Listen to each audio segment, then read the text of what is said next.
Salut les amis, j'espère que vous allez très bien. Je vous reviens aujourd'hui avec une nouvelle recette, une recette de gâteau, des carrés au chocolat délicieux et ça ne prend pas beaucoup de temps, sans cuisson, sans four. Vraiment un vrai régal ce gâteau. C'est une recette originale de chez ma belle-sœur que j'embrasse très très fort. Mais je vais un petit peu revisiter. Donc pour ça, on aura besoin de 2 verres.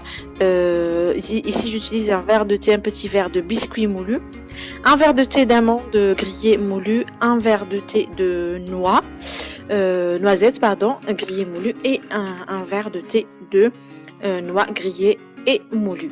Donc ici j'utilise un petit verre, un verre de thé pour avoir environ 10 pièces de gâteau. Après vous pouvez utiliser un bol ou bien un grand verre pour voir doubler ou bien même tripler de quantité. Donc voilà. Je vais tout simplement mettre mes ingrédients dans un bol, donc 2 mesures de biscuits moulus. Vous pouvez utiliser n'importe quel biscuit que vous avez à la maison, des petits beurres ou bien même des gâteaux que vous pouvez utiliser. Donc j'ai ajouté mes 3 ingrédients, je vais mélanger et ensuite je vais ramasser tout ça avec du caramel. Donc si vous ne trouvez pas de caramel prête, vous pouvez faire cuire le lait concentré sucré dans une cocotte fermée à 45 minutes. Vous obtiendrez du caramel tout simplement. Donc une fois que j'ai ramassé le tout, donc ajouter du caramel petit à petit et ramasser bien le tout. Je vais former, comme vous voyez, un petit carré et je vais prendre mon emporte-pièce et je vais couper.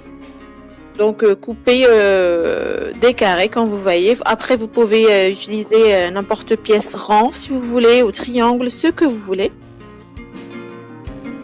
Donc je vais découper et je vais mettre mes pièces de gâteau de côté. Et je vais continuer avec la pâte restante jusqu'à épuisement de la préparation tout simplement.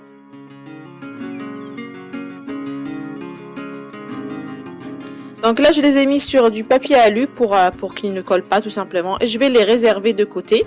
Entre temps, on va mettre du chocolat au lait. Si j'utilise du chocolat au lait, vous pouvez utiliser du chocolat noir si vous voulez, ou blanc même.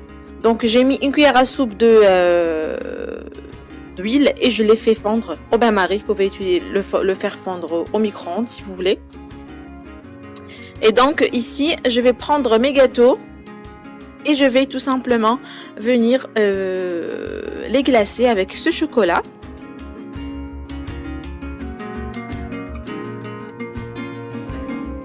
Donc comme vous voyez.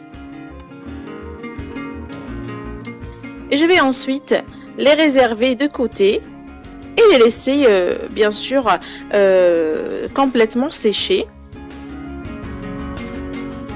Donc laissez-les plutôt une nuit, s'il fait chaud, après il va faire de plus en plus chaud.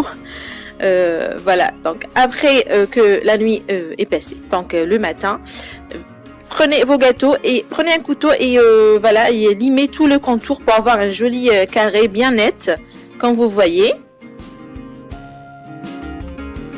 Ensuite, pour la décoration, vous pouvez faire ce que vous voulez. Vous pouvez mettre par exemple une noix ou bien une amande. Vous pouvez faire des traits de chocolat blanc ou bien voilà ce que vous voulez. Laissez quoi à votre imagination. Ici, moi, j'ai mis des petits points de caramel afin de coller des petites pépites, des boules de chocolat que j'avais à la maison. Chocolat, 3 couleurs de chocolat. Donc, vous voyez, j'ai mis 4 petites boules au centre. Après, vous pouvez, comme j'ai dit, utiliser ce que vous voulez, ce que vous avez à la maison, les amis. Voilà, c'était tout. En fait, c'est tout pour cette recette. C'est vraiment très rapide, très efficace et trop bon, les amis. Le mélange des fruits secs avec le biscuit et le caramel donne vraiment un goût mais unique. J'espère vraiment, les amis, que vous allez essayer cette recette et m'en dire plus en commentaire pour l'Aïd, Inch'Allah. Donc voilà, les amis, c'est tout pour la recette d'aujourd'hui. J'espère qu'elle vous a plu, que vous allez l'essayer. N'hésitez pas à vous abonner, si ce n'est toujours pas le cas, à liker, à partager la vidéo avec vos amis et à cliquer sur la petite cloche qui se trouve en bas pour être informé des nouveautés. Plein de nouvelles recettes arrivent très bientôt. Donc voilà, les amis, je vous laisse tout en barre d'informations et je vous dis à la prochaine sur lovecooking.com. Au revoir.